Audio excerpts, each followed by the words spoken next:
You get the offer. $85,000 a year. You try not to smile too hard. This is it. You made it. You calculate quickly. That's about $7,000 a month, more than you've ever made. Your life just leveled up. Except it didn't. That's the illusion. Let's rewind. A salary feels solid. It feels like stability. It feels like progress. Unlike hourly wages, it sounds permanent, annual, guaranteed, professional. But a salary is just a number, and numbers can lie. The first lie is the obvious one. Taxes. $85,000 isn't $85,000. Federal, state, Social Security, Medicare. Now you're closer to $60,000. But your brain still thinks in gross. You compare yourself to other people's gross numbers. You feel successful, but your lifestyle runs on net, and net changes everything. The second lie is time. A salary assumes 40 hours per week. It rarely stops there. Meetings bleed into evening. Emails creep into weekends. Deadlines stretch. Your salary doesn't increase when your hours do, but your effective hourly rate quietly drops. At 40 hours, maybe you're making $40 an hour. At 60 hours, closer to $26. But nobody says, congratulations, you just accepted a $26 per hour job with prestige. They say,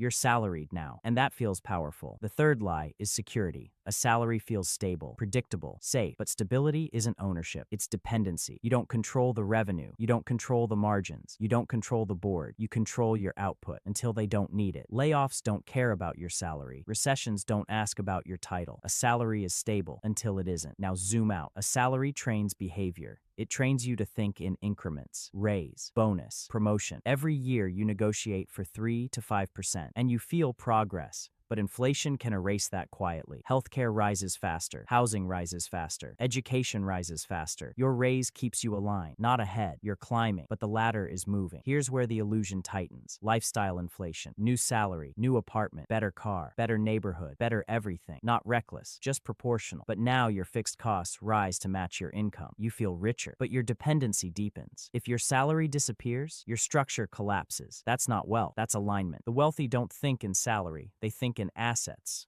A salary pays you once. An asset pays you repeatedly. A salary stops when you stop. An asset continues. The illusion is believing the number defines freedom. It defines income. Freedom is something else. Let's look at two people. Person A earns $150,000 a year. Big salary, big house, big payments, low liquidity. Person B earns $80,000. Smaller house, lower fixed costs. Invest the difference consistently. 10 years later, person B may have more options. Not because they earned more, because they built leverage. Salary rewards effort. Assets reward time, and time compounds differently. Now here's the psychological layer. A salary gives identity. I'm a six-figure earner. It sounds impressive, but it's a label. The system loves labels. They make people predictable. Predictable people borrow predictably, spend predictably, negotiate predictably. The salary illusion isn't that money is fake. It's that money feels permanent, and permanence changes risk tolerance. You stop experimenting. You stop building a symmetry. You protect the salary, even if protecting it costs you growth. Level 1, the climb. First, real salary. Excitement. Level 2, the lock-in. Lifestyle expands. Fixed costs solidify. Level 3, the golden contract. Income is high. Freedom is low. Level 4, the realization. You're earning more than ever, but you can't walk away, not without shrinking everything. That's the illusion break. Now let's talk about volatility. A business owner can have a bad month. An investor can have a bad year. A salaried employee can have a bad meeting and lose everything, because a salary concentrates risk into one stream, one employer, one decision maker, one revenue source. If that source dries up, zero. Diversification isn't just an investment principle, it's a survival principle. But a salary discourages diversification. It rewards focus. Focus creates dependence. Dependence reduces leverage. None of this means salaries are bad. They're powerful, they're stable, they're useful. But confusing salary with wealth, that's the illusion. A high salary with high expenses equals fragility. A moderate salary with growing assets equals strength. One looks impressive, the other builds quietly. And quiet strength is hard to see. The final layer?